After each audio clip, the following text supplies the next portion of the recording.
जय श्री कृष्णा दोस्तों। सफला एकादशी व्रत महत्व पौष मास कृष्ण पक्ष। मंगलम भगवान विष्णु मंगलम मंगलम गरुणाध्वजः मंगलम पुंडरीकाक्षायो मंगलाय तनोहरे।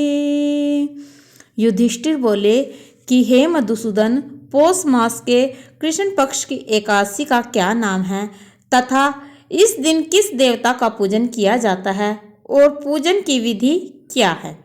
भगवान श्री कृष्ण बोले कि हे राजन, मैं दानकर्ता से उतना प्रसन्न नहीं होता जितना एकादशी व्रत करने वाले से प्रसन्न होता हूँ। अब सफला एकादशी व्रत के बारे में बतलाता हूँ, ध्यानपूर्वक सुनो। इस एकादशी के देवता भगवान नारायण हैं। भगवान का पूजन पूर्व वर्णित विधि के अनुसार करना चाहिए। यह एकादशी कल्याणकारी है। जो इस एकादशी का व्रत करते हैं वे धन्य हैं। जिस तरह नागों में शेष नाग, पक्षियों में गरुड़, देवताओं में विष्णु श्रेष्ठ है, उसी तरह व्रतों में एकादशी का व्रत श्रेष्ठ है। सफला एकादशी के दिन भगवान नारायण का पूजन नारियल, अनार, बिजोर, नींबू अलावा लौंग, बेर, आम, सुपारी, धूप, दीप, पुष्प आदि से किया जाता है। इस दिन विशेष रूप से दीप दान करना चाहिए। रात्रि में जागरण करना चाहिए। जो ऐसा करता है उसे 1000 वर्ष तप करने जितना फल प्राप्त होता है। हे राजन, अब इस एकादशी की एक पौराणिक कथा सुनो। चंपावती नगरी में महिषमत नामक राजा राज्य करता था। उसके 5 पुत्र थे। उनमें से सबसे बड़ा पुत्र लुम्पक पाप कर्मों में लिप्त रहता था। वह पर स्त्रीगामी वेश्याओं के प्रति आसक्त दुष्कर्मों में पिता के धन को बर्बाद करता था। वह सदैव देवता, ब्राह्मण, वैष्णवों की निंदा करता था। जब पिता को उसके आचरण के बारे में पता लगा तो उसने उस राज्य से निकाल दिया। इस प्रकार राज्य से निष्कासित लुम्पक काफी सोच विचार के बाद लोगों व पिता की नजरों से बचने के लिए दिन में तो जंगल में रहता और रात को अपने पिता के नगर में चोरी, लूटपाट जैसे कर्म करता था। एक बार जब वह रात को चोरी करने नगर में आया तो पहरेदारों ने उसे पकड़ लिया, लेकिन जब उसने कहा कि वह राजा पुत्र है तो उन्होंने उसे छोड़ दिया। जंगल में वापस लौटकर वह मांस व फल आदि खाकर जीवन का निर्वाह करने लगा। जंगल में वह जिस पीपल के पेड़ के नीचे रहता था वह बहुत पुराना था। उस जंगल में उस पेड़ को देवता के समान माना जाता था।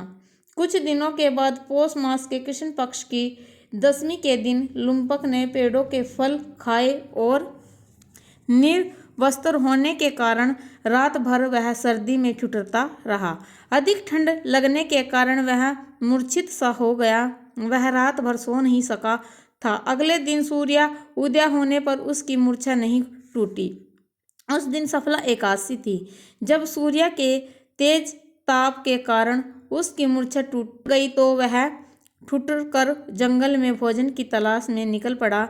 वह शिकार करने में असमर्थ था। धरती पर गिरे हुए फलों को लेकर उसी पीपल के पेड़ के नीचे आया। जब संध्या हो गई तब उसने फलों को पीपल की जड़ के निकट रखकर कहा कि हे प्रभु, आज इन फलों से ही तृप्त हो ले। ऐसा कहकर वह रोने लगा। रात्रि में उसे नींद भी नहीं आई। इस तरह अनायास हुए व्रत के कारण भगवान उस पर प्रसन्न हो गए तथा उसके सारे पाप नष्ट हो गए।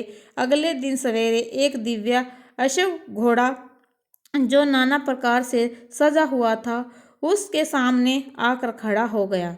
उसी समय आकाशवाणी हुई कि राजकुमार, सफला एकादशी के व्रत के प्रभाव से तुम्हारे सभी पाप नष्ट हो गए हैं तथा तुम्हारे राज्य व पुत्र की प्राप्ति होगी।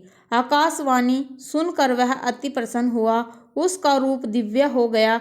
बुद्धि निर्मल होने से वह भगवान को भक्ति में लगा रहा। समय आने पर उसे पिता के राज्य की प्राप्ति हुई। बाद में मनोरग नामक एक पुत्र भी हुआ। जब उसका पुत्र बड़ा हुआ तो वह उसे अपना राज्य सौंपकर भगवान की शरण में चला गया। इस प्रकार हे राजन, जो कोई भी सफला एकादशी का व्रत करता है, संसार में वह धन्य है। इस कथा के सुनने व पढ़ने से राजसूय यज्ञ का फल मिलता है। बोलो राधे कृष्ण भगवान की जय, बांके बिहारी लाल की जय।